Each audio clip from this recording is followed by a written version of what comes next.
Buenas noches. Vamos a empezar ahora una plática sobre la circulación porta. Aquí la circulación porta va a tener mucho que ver la hipertensión porta.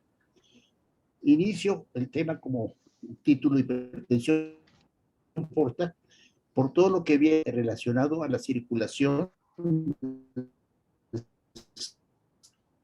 sistema porta. La sangre venosa que proviene de la porta. Cuando se ve afectados en su libre tránsito, pero ¿qué pasó aquí? Cuando se ve afectado su libre circulación, existe un aumento en la presión que da por resultado la inversión del flujo. Este fenómeno se llama hipertensión porta. Tenemos nosotros que saber bien cómo está ese sistema venoso portal, que lo descuidamos mucho y es muy complejo. El estudio geográfico es un elemento importantísimo para establecer el sitio de la obstrucción porta, para conocer la anatomía vascular, cómo está alterada, y una estimación del flujo hepático.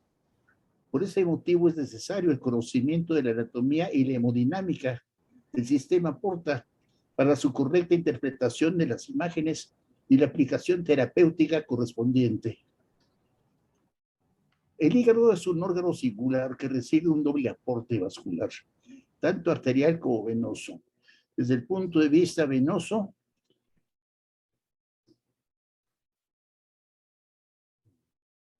ese representa el 70% aproximadamente. Desde el punto de vista arterial, por la arteria hepática, representa el 30%.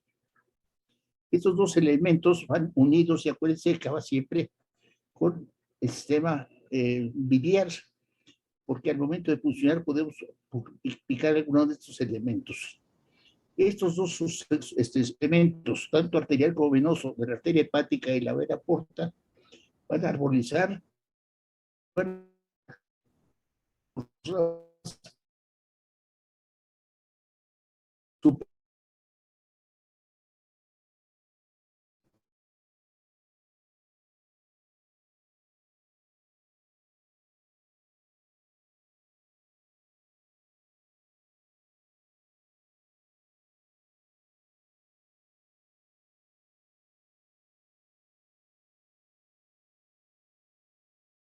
izquierda o coronaria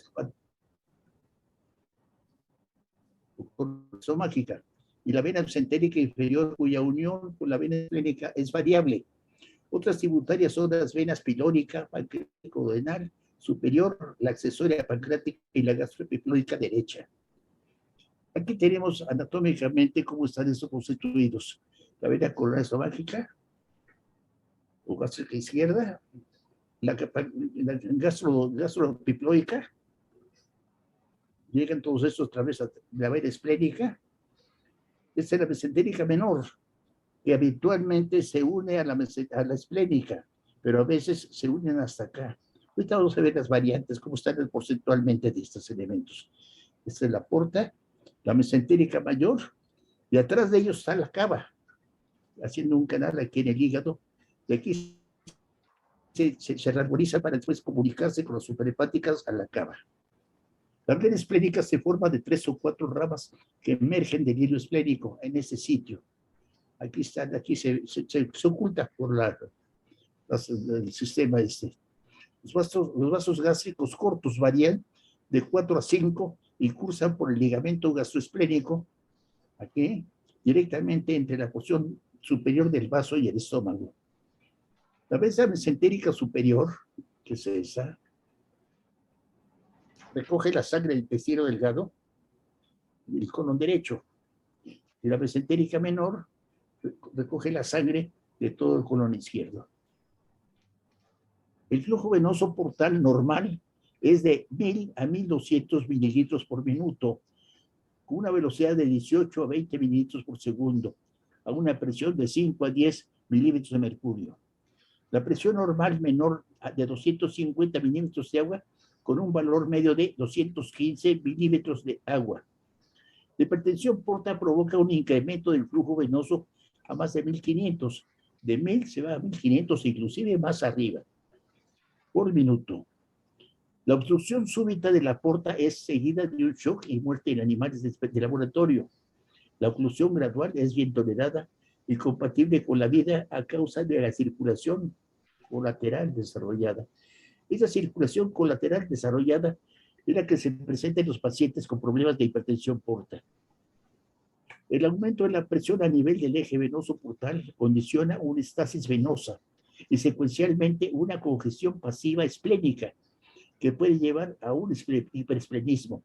Es interesante porque parte de lo que nosotros podemos hacer es la ablación parcial de la función esplénica cuando se presenta esto, como vamos a ver con un caso más adelante, entendiéndose como tal el aumento de todas las funciones del vaso, que a su vez produce anemia, leucopenia y plaquetopenia. Cuando se afecta la libre circulación del sistema porta, existe un aumento en la presión y por la ausencia de válvulas en este sistema y por ser la presión de la vena cava más baja, se produce una inversión del flujo. Se llama flujo hepatofugal, haciéndose manifiestas las arcadas vasculares anastomóticas. Estas arcadas anastomóticas existen, siempre han existido, pero no las vemos en condiciones normales de circulación. Se hacen patentes cuando hay una obstrucción, ¿no? Vasos que en condiciones normales no son vistos se manifiestan como patológicos en la hipertensión portal y que al invertirse en la circulación portal da origen a las varices esofagogástricas, las duodenales, el abdomen, la denominada cabeza de medusa, etc. Esta es la famosa cabeza de medusa que lo vemos nosotros en abdomen. Cuando hacemos un esofagograma, en condiciones normales vemos los fluidos normales, lisos, sin problema, y el esófago por endoscopía se ve liso, sin problema. Pero cuando existen varices, estas se interrumpen, los pliegues longitudinales se hacen mamelones que lo interrumpen, como se ve aquí, y por endoscopía aquí los tenemos. ¿Se acuerdan que dijimos que de 1000 a 1200 es la cantidad habitual de sangre? Y cuando se rompe, que es por más de 1500, produce esto. Es un sangrado. Este sangrado venoso no es arterial. A pesar de que estaba pulsando, este es venoso y se ve por una varices esofágica. Entre los pacientes cirróticos con varices esofágicas demostradas, el 34% muere por hemorragia. El 32% fallece por insuficiencia hepática, el 11% muere por insuficiencia renal, el 9% por infecciones, el 14% por causas diversas. En otras palabras, estos pobres pacientes están condenados a la muerte en un término más o menos breve. La muerte se presenta en el primer sangrado entre el 30 y el 80% de los casos. Vaya según estadísticas de muchos autores en distintos sitios. La arquitectura arterial a nivel del hígado puede sugerir cirrosis y hipertensión portal. ¿Por qué? Cuando el hígado se agranda, aumenta de volumen, se estiran los vasos arteriales. Al momento después de venir en siguiente etapa del hígado se hace más pequeño, esos vasos se hacen en forma de tirabuzón, como guías de chayote llaman otras gentes. Eso puede sugerir, cuando lo vemos nosotros en la fase arterial, que ese paciente tiene cirrosis en fase arterial. Puede sugerir, no es una cosa patológica, pero puede sugerirlo. La extravasación del opaco en varices esofágicas sangrantes es difícil de ver porque el medio de contraste se diluye. El sistema porta no está absolutamente cerrado. Existen comunicaciones portosistémicas entre el sistema porta y la circulación general, lo cual ha sido observado desde el siglo XII por los anatomistas. Los anatomistas han hecho una serie de clasificaciones que todavía persisten en la actualidad, lo vamos a ver, pero en realidad desde el punto de vista práctico es una madeja de vasos la que se presenta. En condiciones normales son pequeñas, siendo potencialmente vías colaterales sin importancia funcional, pero cuando existe una obstrucción portal, se dilatan para drenar la sangre de la región esplánica a la circulación general, desarrollando varicosidades que pueden dar lugar a hemorragia. Esas comunicaciones o anastomosis se organizan en varios películas.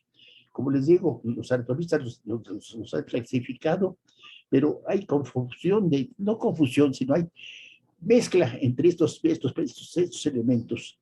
Tenemos el sistema portocava superior, portocava inferior, sistema de Retzius, el remanente de la circulación fetal y el sistema de Sapei. El pedículo portocava superior, ¿quién lo hace? Lo originan las varices esofágicas. La sangre se escapa a través de la coronaria esofágica al plexo submucoso esofágico, al sistema ácigos y a la cava superior. Pedículo portocava inferior origina hemorroides. La sangre se escapa a través de la mesentérica inferior, hemorroidal superior, plexo hemorroidal y cava inferior. Pedículo posterior. Es importante que lo vamos a ver más adelante. Es el más importante que aparece en todo tipo de bloqueo. El sistema retroperitoneal de Retzius está formado por una serie de pequeñas ramificaciones venosas que drenan las superficies no peritonizadas de colon ascendente y descendente, de duodeno y páncreas, conexiones que permiten la salida de la sangre del sistema porta a través de las venas esplénica, venas retroperitoneales, venas renales, sistema ácigos vertebral. Todo esto es hacia el sistema cava. Pedículo hepatopetal origina varices gástricas. La sangre escapa a través de las conexiones entrehepáticas. Remanente de la circulación fetal. Lo forma la vena paraumbilical, o umbilical llamada por muchas gentes, localizada en el ligamento falciforme. Conecta la rama izquierda de la porta con las arcadas anastomóticas abdominales, que es la epigástrica con la mamaria interna, y al abrirse estos vasos se dilatan y en la hipertensión porta forma lo que llaman cabeza de medusa, como ya lo vimos en diapositivas previas. Sistema de Sapei. Son conexiones entre la cara posterior, superior del hígado y el diafragma y el pericardio. Cuando estuve haciendo evenografías portales, me llamaba la atención que en ocasiones veía pericárdicas y otros vasos que me gustaban para ser bronquiales.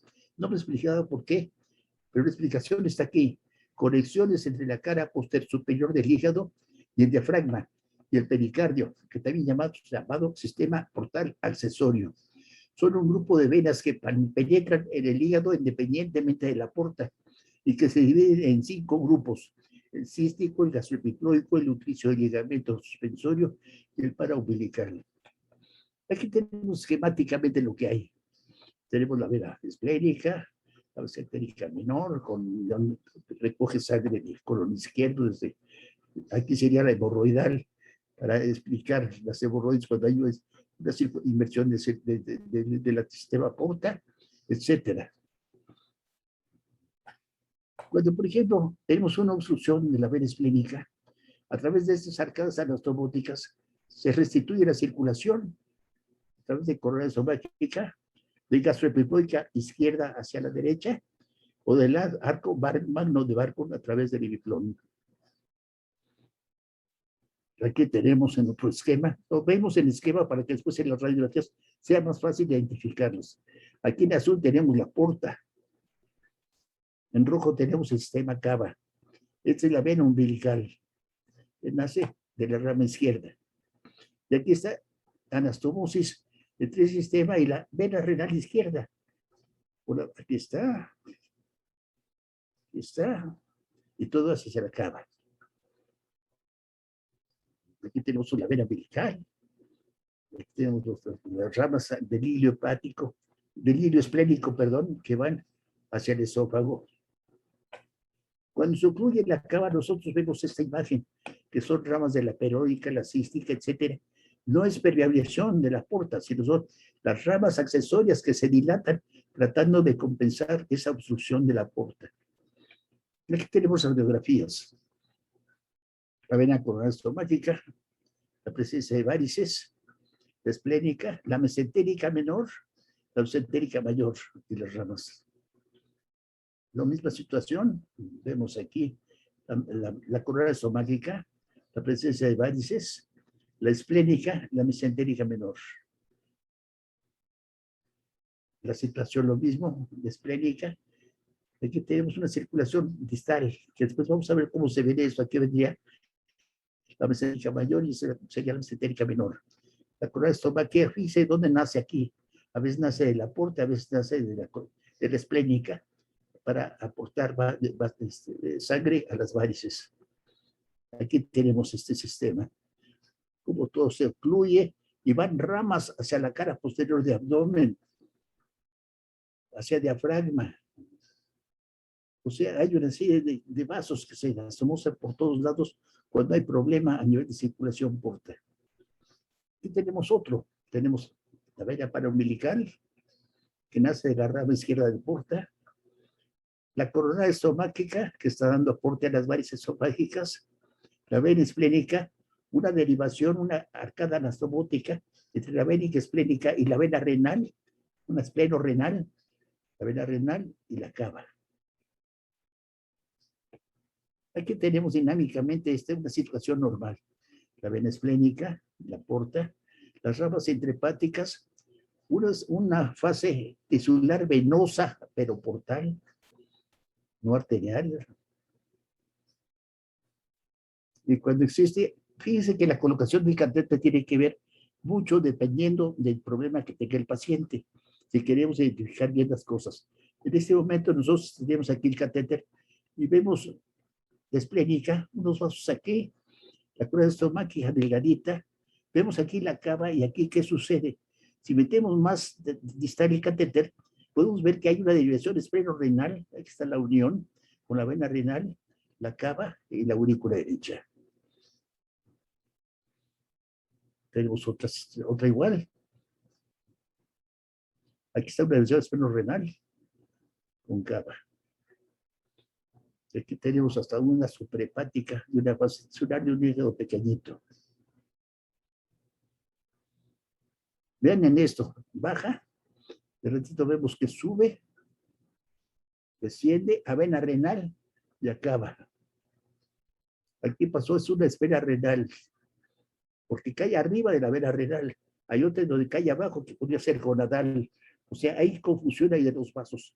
Son arcadas anastomóticas muy serias. Esas anastomóticas podrían explicar por qué algunos pacientes con hipertensión porta severa por cirrosis no tienen ascitis o varices esofágicas.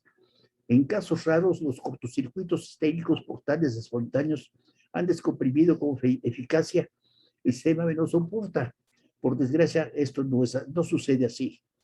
Otras comunicaciones que se presentan son las de puntus gástrico con la vena adrenal izquierda, las venas intestinales del ilion, la vena ovárica derecha, así como entre la vena esplénica y la región retroperitoneal izquierda, entre la mesentérica superior y la gonadal.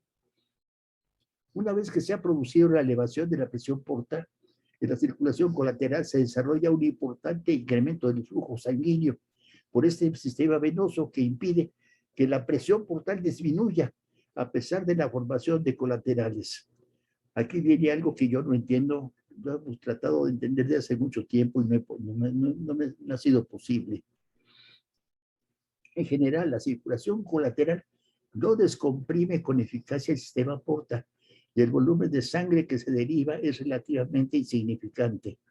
Si se supone que el diámetro transversal de la vena porta normal es de 2 centímetros, entonces, según la ley de Poiseuille, es lo que nunca he entendido, se requeriría más de 4,000 venas colaterales de medio centímetro de diámetro para proporcionar el flujo equivalente. En primer lugar, esta ley de Poiseuille está hecha en tubos rígidos y no en sistemas que se distienden y que cambian de diámetro, como sucede en las venas.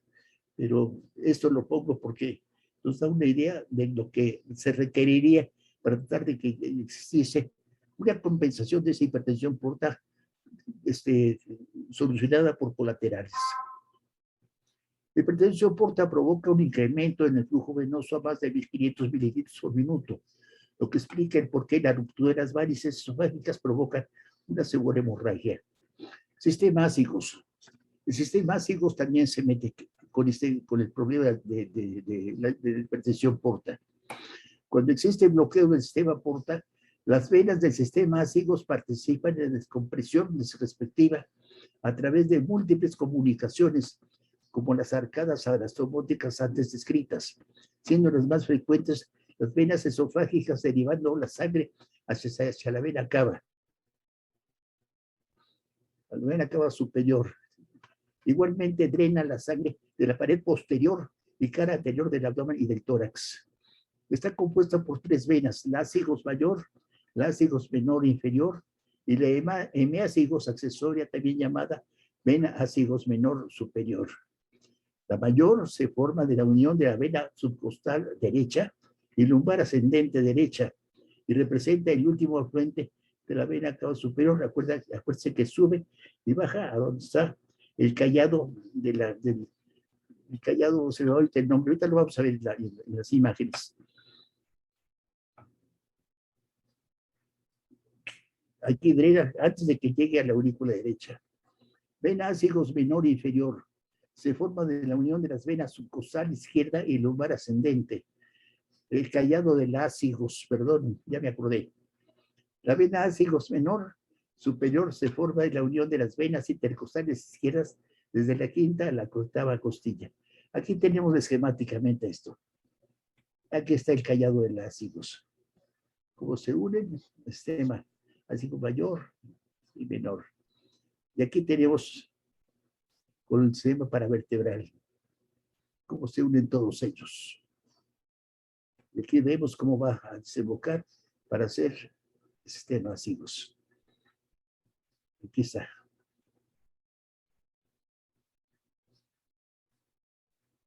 Aquí llega el callado del ácigos a la aurícula derecha. Aquí lo tenemos ya en estática. Por tomografía podemos ver estos elementos ya identificados. Causas. Tenemos 3 elementos fundamentales como causa de hipertensión porta, que es la lesión prehepática, la intrahepática y la posthepática. La prehepática en los adultos está dada por la pancreatitis, divertículos, enfermedad inflamatoria intestinal, tumores, linfopatías, traumatismos, coagulopatías. En niños, fundamentalmente, encefalitis, piroflebitis, cateterismo venoso umbilical, que es frecuente, apendicitis y sepsis neonatal. Intrahepática, presión suicidal, fibrosis hepática congénita, sarcoidosis, linfoma, cirrosis biliar primaria, esclerostomasias, fibrosis tóxica por arsénico, cobre, vapores de PVC, por vinil, sinusoidal, hepatitis, anemia de células falciformes e infiltración grasa del hígado, y postsinusoidal. Esta en nuestro medio y en todos lados es la más importante porque representa del 85 al 90% de los casos la cirrosis alcohólica y el carcinoma hepatocelular.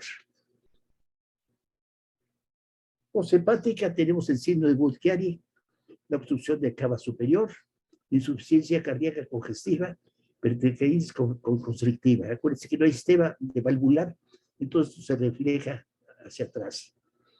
Métodos de exploración. Existen 2 técnicas. La primera, dirigida a medir la presión portal, y la segunda, la visualización del sistema venoso portocolateral. Es conveniente utilizar ambas técnicas. Las presiones se obtienen directamente, son a través del cateterismo de las venas suprahepáticas y por punción percutaria del vaso. La directa con la medición a nivel de la vena porta, por punción percutaria hepática y transyugular, y a través del cateterismo de la vena umbilical. El acceso utilizado en estas técnicas permite además, con inyección de medio de contraste, la adquisición de imágenes del sistema portal y sus colaterales. Con el cateterismo de las venas suprahepáticas se obtiene la presión hepática libre y la incuña o enclavada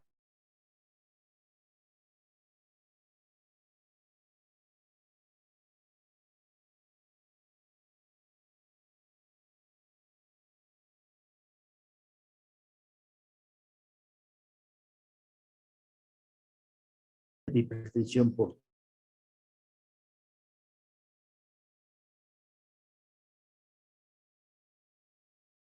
Vascular y los sinusoides hepáticos es mínima.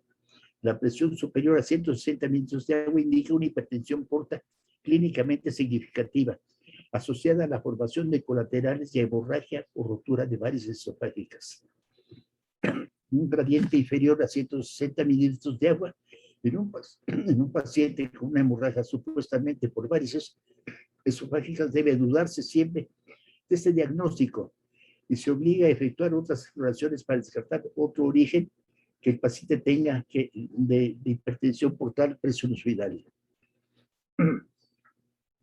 La determinación del gradiente portal de venas suprahepáticas es de gran utilidad clínica, no solo en el diagnóstico de la hipertensión portal, sino también en el seguimiento del tratamiento médico y como marcador del pronóstico de estos pacientes.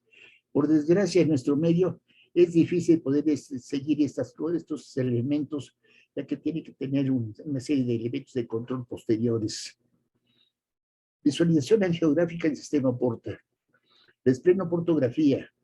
Los autores italianos Aviaci y Campi, en 1951, fueron los primeros en practicar la visualización del árbol esplénico portal en perros al inyectar medio de contraste, el parénquima esplénico. Este no es en perros, es en humano. ¿Cuál es la técnica? Ahorita la vamos a ver. Se inyecta directamente funcionando el vaso con inyector, o puede ser manual. La punción esplénica se logra con la punción percutánea del vaso, oscila entre 80 y 200 mililitros de agua.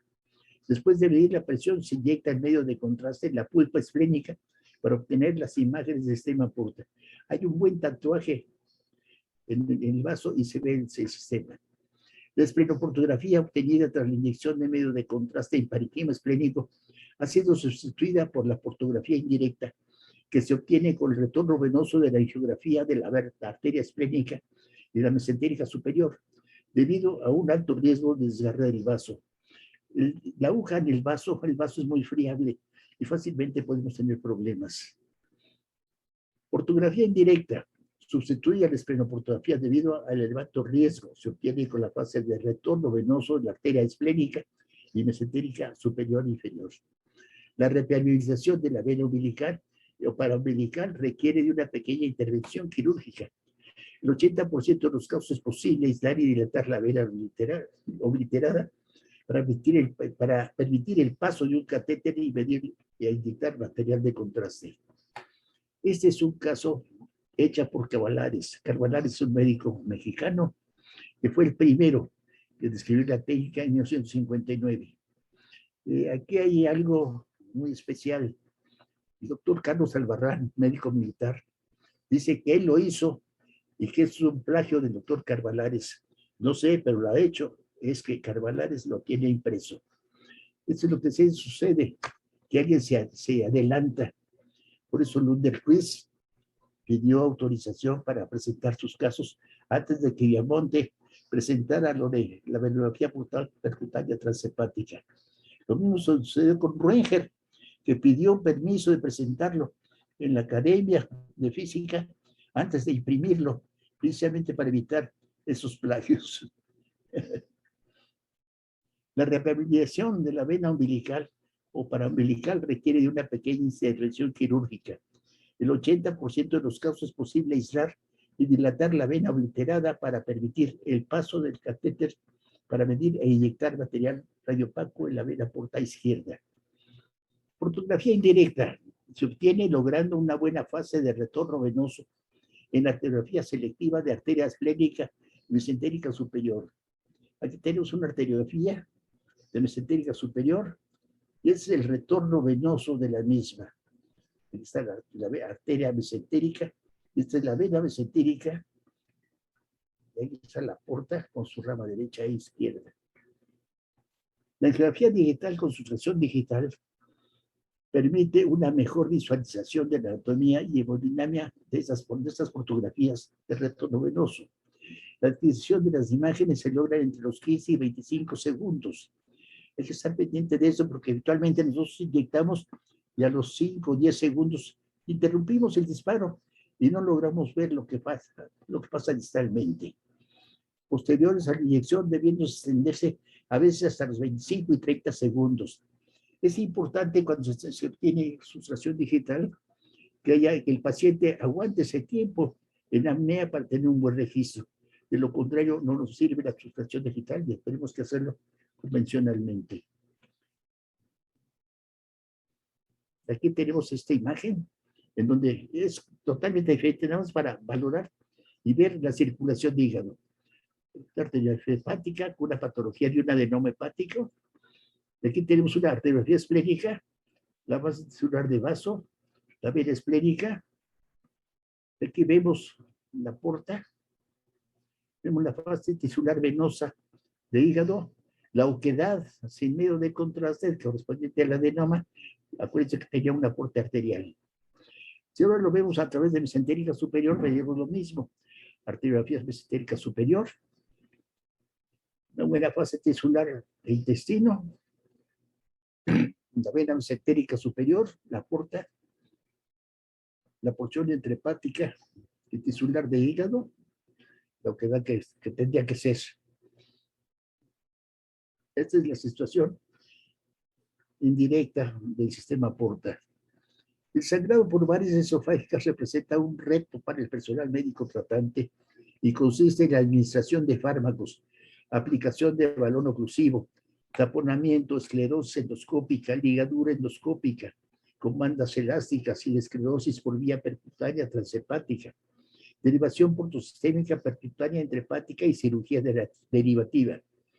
El régimen terapéutico se orienta a controlar con rapidez la hemorragia sin alterar más la función hepática ya deteriorada. En el Centro Hospitalario 20 de noviembre, su servidor con el doctor Albarrán, y dentro del campo de la farmacoterapia, utilizamos vasopresina administrada por vía de la arteria mesentérica superior.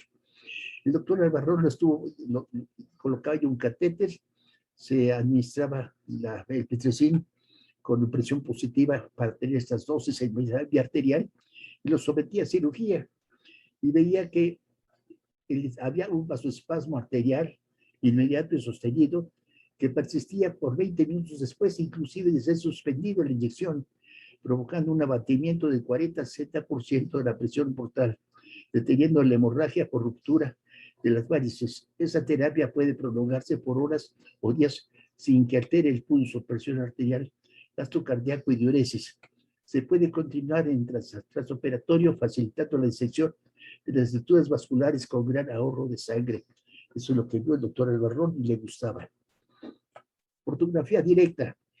A diferencia del sistema CABA, cuyo acceso percutáneo para visualizarlo radiológicamente es sencillo, ya que a través de una vena periférica, femoral, axilar, subclavia, yugular, etc., en el sistema porta requerimos de un acceso percutáneo visceral, ya sea a nivel del vaso, del hígado, y sin embargo, en la esplenoportografía no podemos cateterizar selectivamente los diferentes vasos esplénicos. La vía percutánea es el método ideal para demostrar el sistema porta, permitiendo además valorar selectivamente la hemodinamia y circulación colateral. Me voy un poquito rápido porque es largo el tema, si no, no nos da tiempo. Perdón. La portografía por cateterismo directa de la vena porta se realiza con un acceso percutáneo de la vena porta transhepática o transyugular. Esta técnica suele reservarse para los casos en que es necesario además actuar terapéuticamente mediante la obliteración de las colaterales responsables de las varices esofágicas sangrantes y creando una dilatación portosistema percutánea. Portografía transhepática. Perdón, aquí está mal esto. La primera descrita fue hecha por Vietnam y colaboradores en 1952, Steinbach y colaboradores en 1953, utilizando un acceso ventral. Sin embargo, la técnica selectiva fue reportada por Huichel en 1971, utilizando la misma técnica descrita por Bouchard y colaboradores en 64 para la colografía percutánea. Acuérdense que la arteria hepática, la porta y las ramas de las vías biliares van empatadas. Entonces, no es cañón de 2 escopetas, es cañón de 3 escopetas. Lunderquist y colaboradores en 74 utilizaron una estrategia para embolizar y la esclerosis selectiva de la vena gástrica izquierda utilizando Geljuan e instilando destroza al 50%. Viamonte y colaboradores en 75 presentan un reporte preliminar de 90 casos. En esta época estaba Lunderquist visitando a Viamonte, y Viamonte, viendo la técnica de Lunderquist y la fama que tenía y el reconocimiento que tenía a nivel de la Unión Americana, tenía un volumen muy importante de pacientes, por eso es que tuvo esa cantidad de casos. Entonces tuvo que adelantar Lunderquist para evitar que Viamonte le ganara la paternidad del procedimiento. Entonces, en la punción se llega a la porta, pasa uno una guía y cateteriza uno con el catéter hasta la porción distal de la esplénica. De manera semejante a la ecografía percutánea, pero teniendo como blanco la vena porta, se realiza una punción. Y al obtener una jeringa bajo presión negativa, sangre, se administra medio de contraste yodado hidrosoluble para ratificar que el vaso puncionado es la porta. Se introduce una guía vascular orientándola hacia la vena esplénica y se cateteriza como cualquier estudio vascular de acuerdo con el sistema parcial. Aquí la tenemos.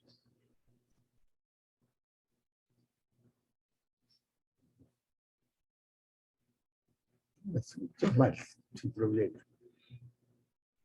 Utilizando una aguja de chiva, una guía COPE 18 y un sistema de recambio para el cambio de guía de 0.18 a 0.35 y continuar con un catéter 5F, guías rectas en J y metálicas hidrofílicas se utilizan durante la cateterización vascular. La inyección del medio de contraste varía entre 40 y 60 mililitros. Debe realizarse con inyector automático de alta presión a una tasa de 8 a 10 mililitros por segundo. ¿Por qué motivo? La presión, el volumen es alto. El catéter es 5F y vamos a tener mucha resistencia periférica.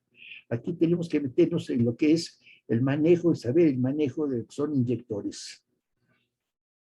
Se coloca a nivel del líquido esplénico y de la porta y en el área de interés por estudiar.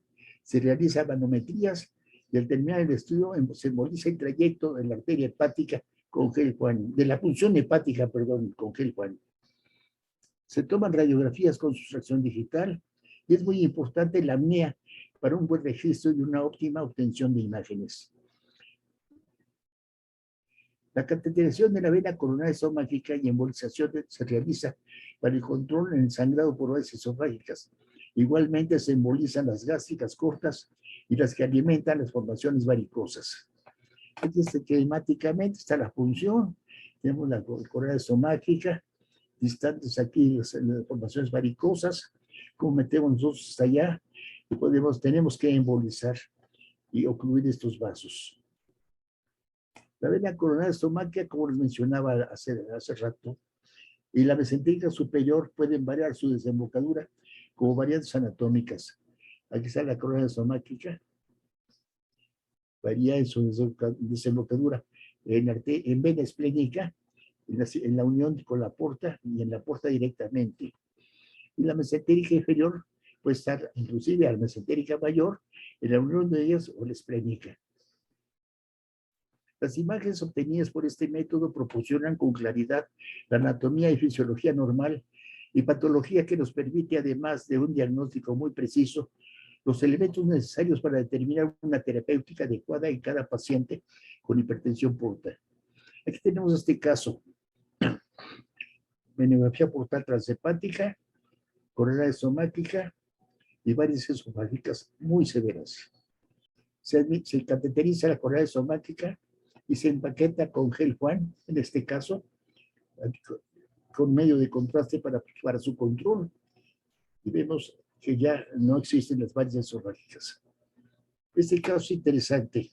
Había una circulación fugal, por ende el catéter no se puso en esplénica, sino en la porta, se inyecta y vemos cómo viene aquí, da la vuelta, desciende, baja, sube, se anastomosa la vena renal y la acaba.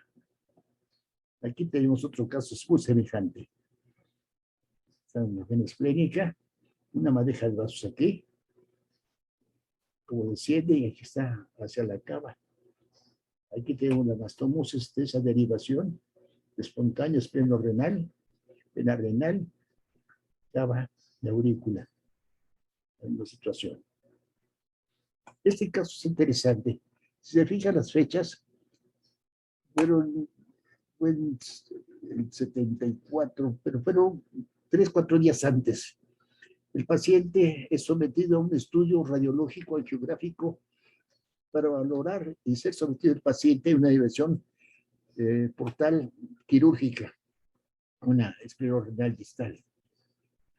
Nos encontramos que aquí está la vena arterial hepática, perdón, es arterial de estudio, la arteria esplénica, y aquí empezamos a ver ya algo diferente, un aneurisma, y después aquí vemos una serie de vasos, una bandeja de vasos, y no vemos bien la esplénica, la vena esplénica.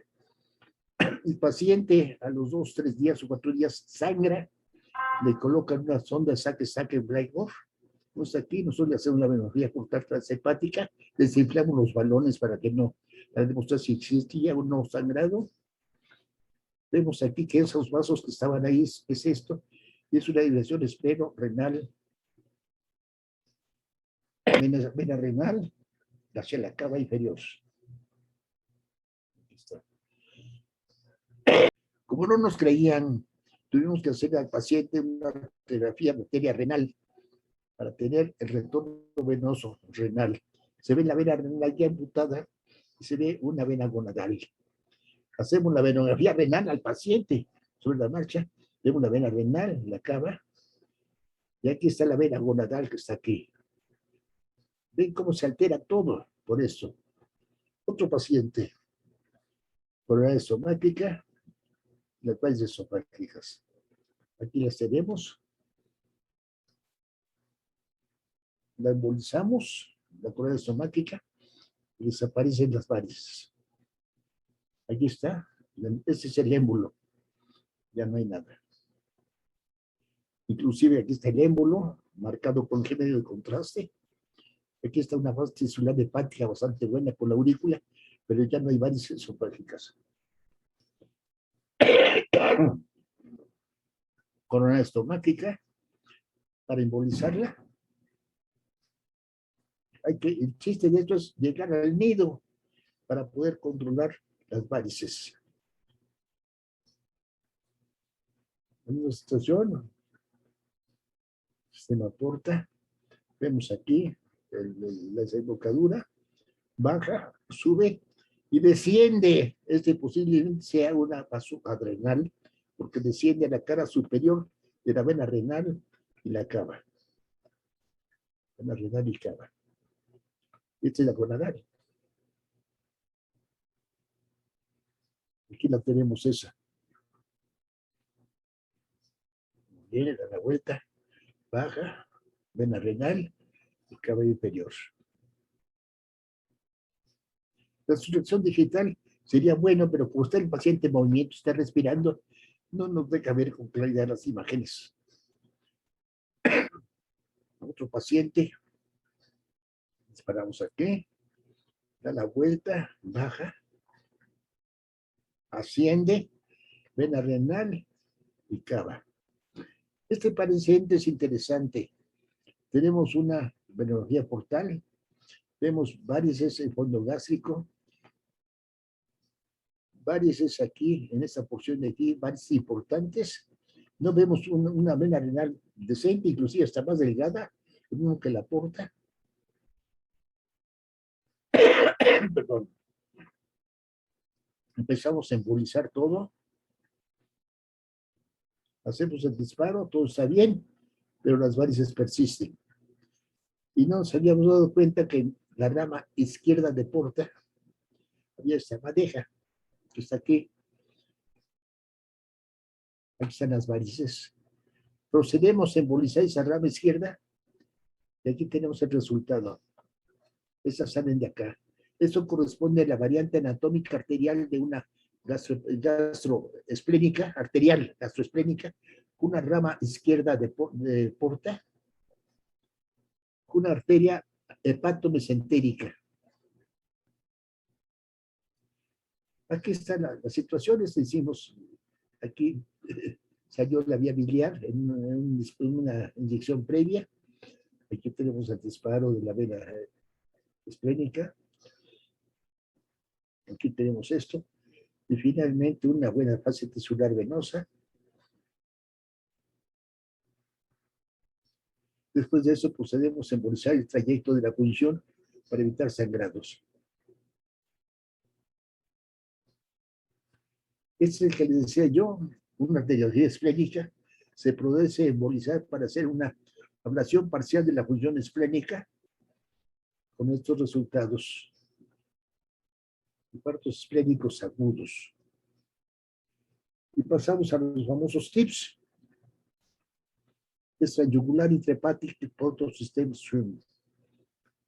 En ocasiones lo ponen con doble S para que el segundo se debe al stent. Es un método terapéutico radiológico consistente en reducir la hipertensión porta por medio de la colocación de una prótesis intrahepática entre la porta y la vena suprahepática, insertada por vía transyugular. Fue descrito por primera vez por Roche en 69, realizándose en un paciente exitosamente en el 82 por el doctor Colapinto de la Universidad de Toronto. Y fue hasta el año de 1985, con el desarrollo de las prótesis vasculares, cuando se extendió su aplicación. Aquí tenemos a Roche y a Colapinto. Palmas comenzó a utilizar endoprótesis en modelos de perros para mantener la permeabilidad del tracto de la fístula. La primera utilización de endoprótesis en trayecto portocava en pacientes se reportó en 89 por el equipo alemán de Heidelberg. Este procedimiento de intervención radiológico se ha aceptado ampliamente como una alternativa para tratar la hipertensión porta como reemplazo a la cirugía derivativa portocava.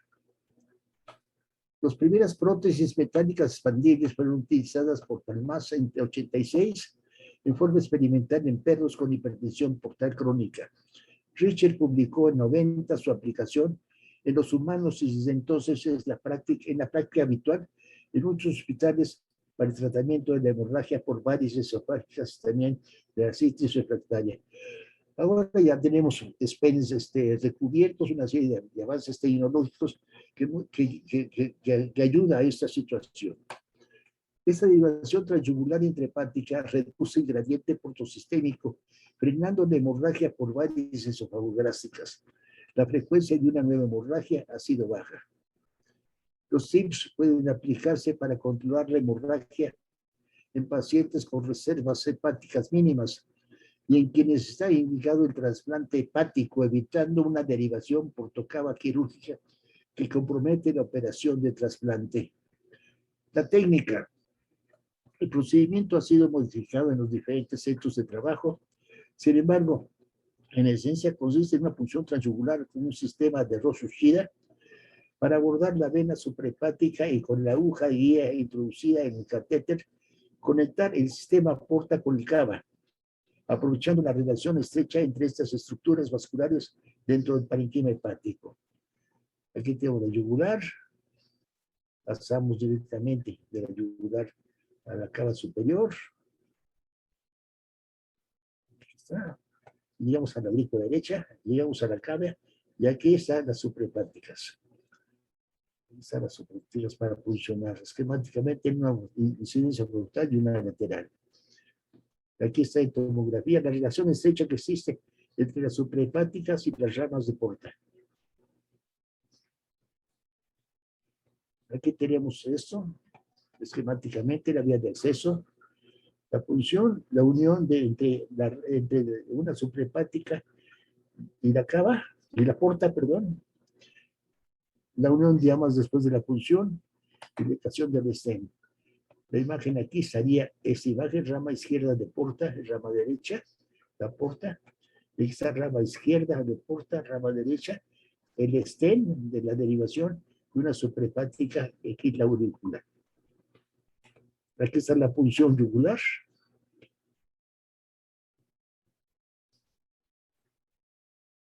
Su punto dérmico de anestesia.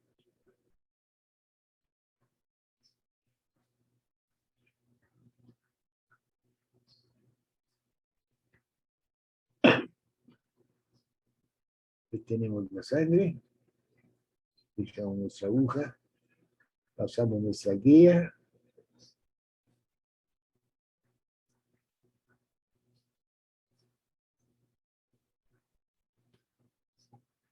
Después ya armado todo el aparato de Rosh Ushida, que es largote. Aquí está, está. Está. En el cuello, bajo control fluoroscópico, lo guiamos a través de la yugular interna, cava superior, aurícula derecha, y llegamos hasta la cava superior.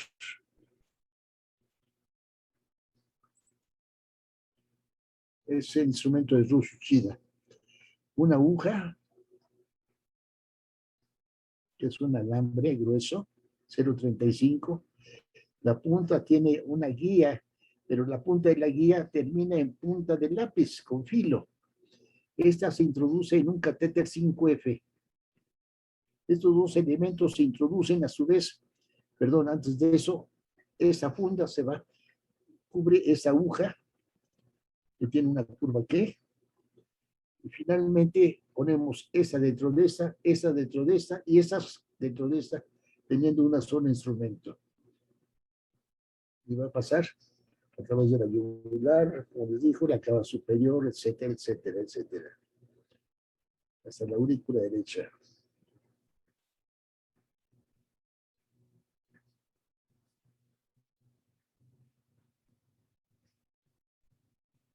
Así. Y aquí es donde tenemos que, aquí, tenemos que funcionar. Estas en las tres, como desciende. Cerca. Cerca. Esquemáticamente aquí lo tenemos, el hígado, la cava. Aquí está las suprahepáticas, aquí está la porta.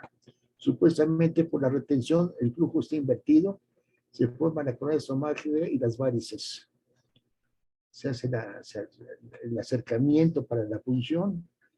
Aquí está, se hace la punción, se pasa la guía, se coloca un dilatador, se dilata, se coloca el stent, y los resultados son que al abatirse la presión, porque se pasa directamente la sangre a través del stent a la cava superior, a la cava inferior, perdón, se reduce y desaparecen las varices. Aquí lo tenemos, el paso de eso. Aquí está pasando el instrumento, aquí está el diafragma, aquí vendría el hígado, ahí está.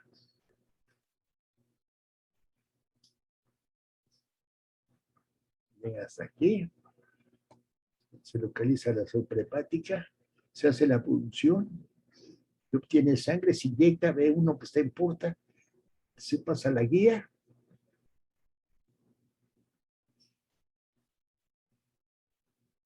se procede a dilatar.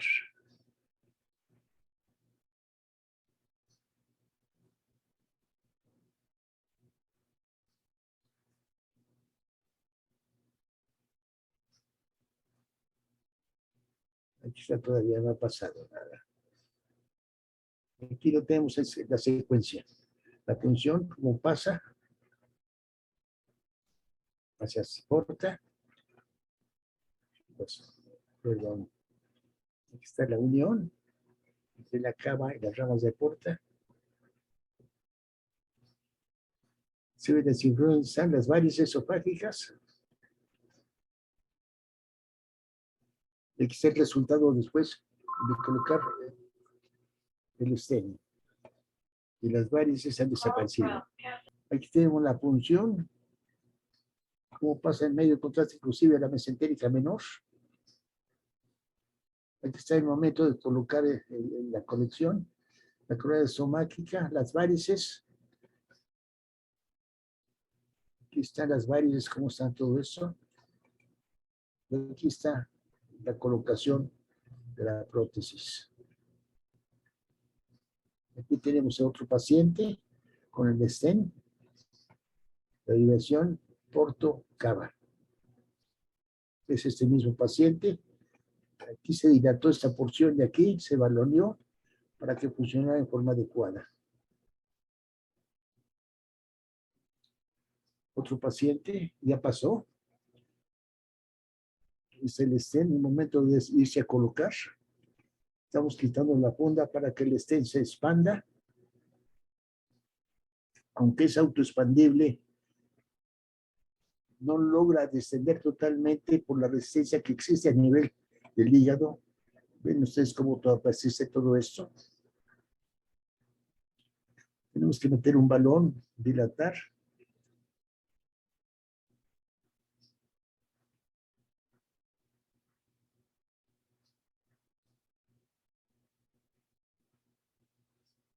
Aquí tenemos el resultado.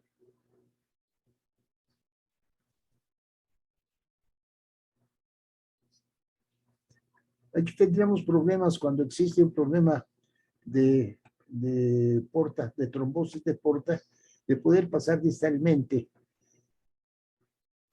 Aquí si logramos tocar alguno de estos, quizá podríamos poner algún stent, pero aquí es difícil colocarlo.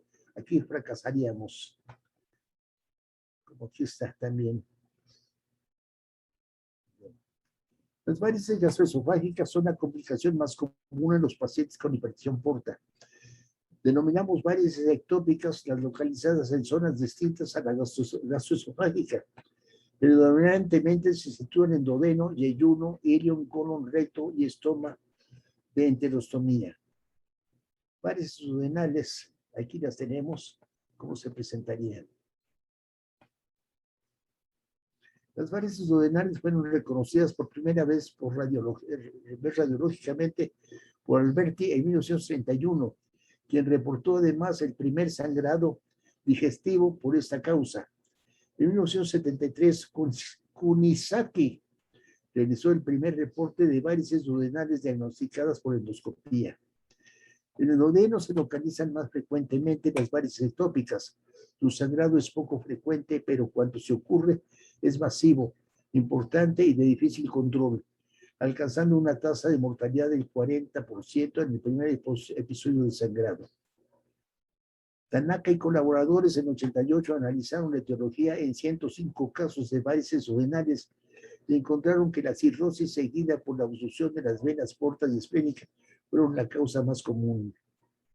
El manejo del sangrado del origen duodenal es difícil no solo por la inaccesibilidad y la dificultad de instalación de tratamiento, sino también porque la mayoría de los estudios incluyen pequeñas series de casos sin ensayos terapéuticos aleatorios que permitan demostrar con suficiente evidencia qué terapia es mejor. Aquí tenemos un caso muy interesante en donde vamos a tener las varices duodenales.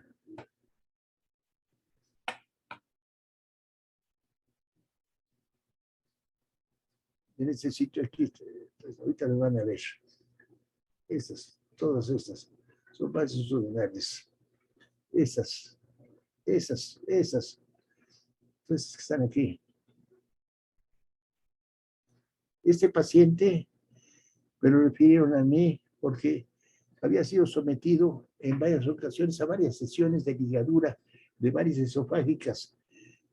Tuvo un nuevo sangrado, le hicieron endoscopía y no estaba sangrando allí, pero estaba a nivel de duodeno. Entonces, decimos nosotros los tips, como se ve aquí. Vemos aquí este vaso. Miren eso. Momento de inyectar. Aquí está dilatando. Ponemos nuestro stem.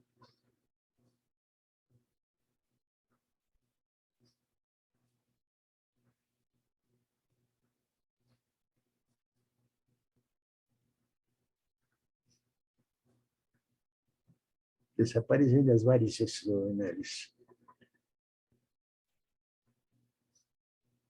Vamos a verlas de vuelta. Inyectamos aquí. Aquí tenemos la porta. Aquí tenemos las varices. Después de hacer el stent, vean ustedes la entrada de suprahepática al hígado y la salida hacia la porta. Eso es donde están las estenosis. Después de balionar y quedar esto regular, es un buen paso.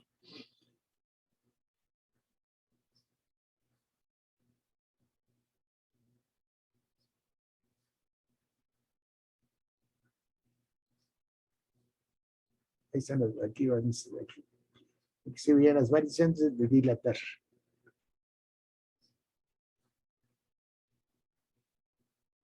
Ahí están. Ahí están. Ahí están.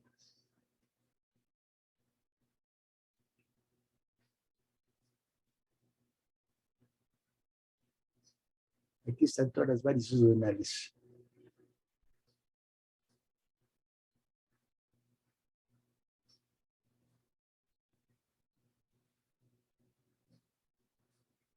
Después de colocar el stent,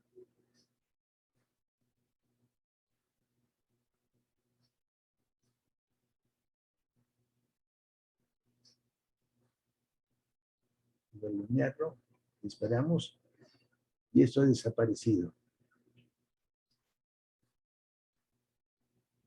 Aquí todavía se ve algo, pero hay que dilatar bien aquí el stent. Aquí quede buen flujo. Aquí, momento de meter el balón.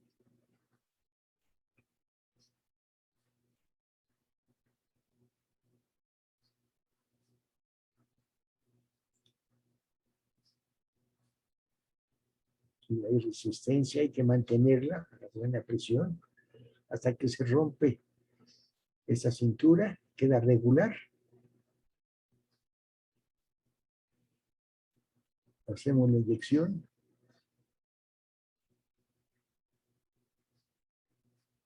Vemos que ya no hay varices, ya no hay fuga, desapareció.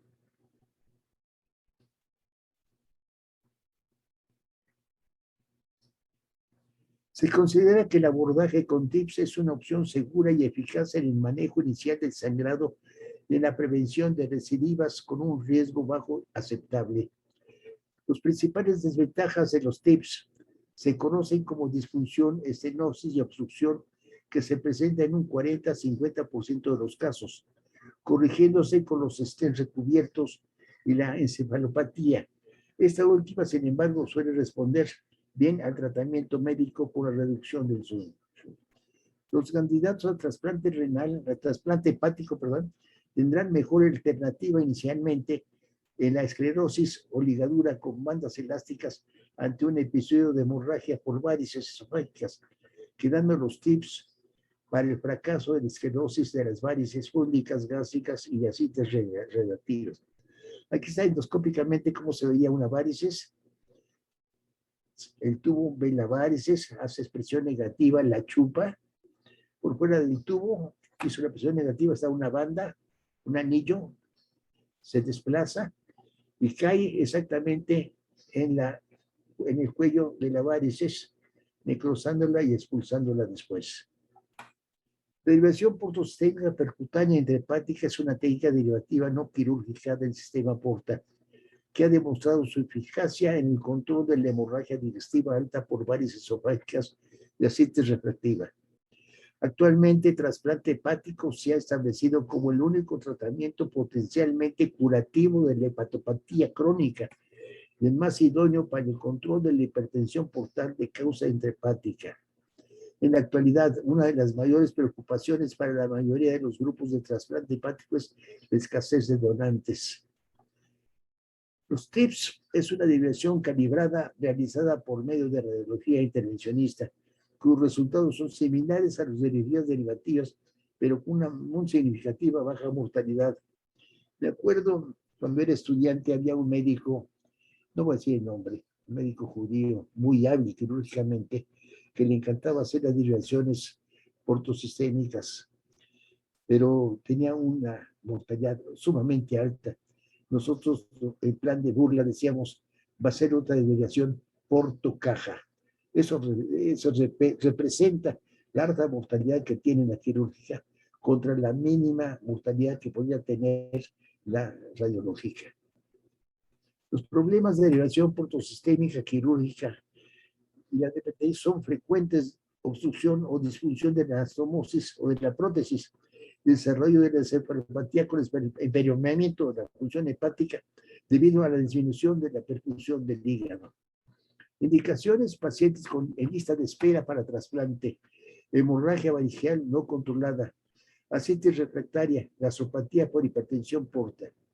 Muchos pacientes fallecen durante el periodo de espera y solo un número reducido llegan a ser tratados con el trasplante hepático.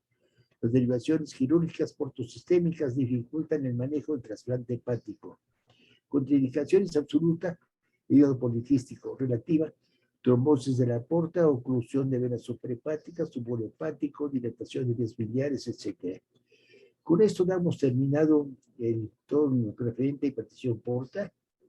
Muchas gracias. Espero que haya sido de su agrado, de interés. Adelante.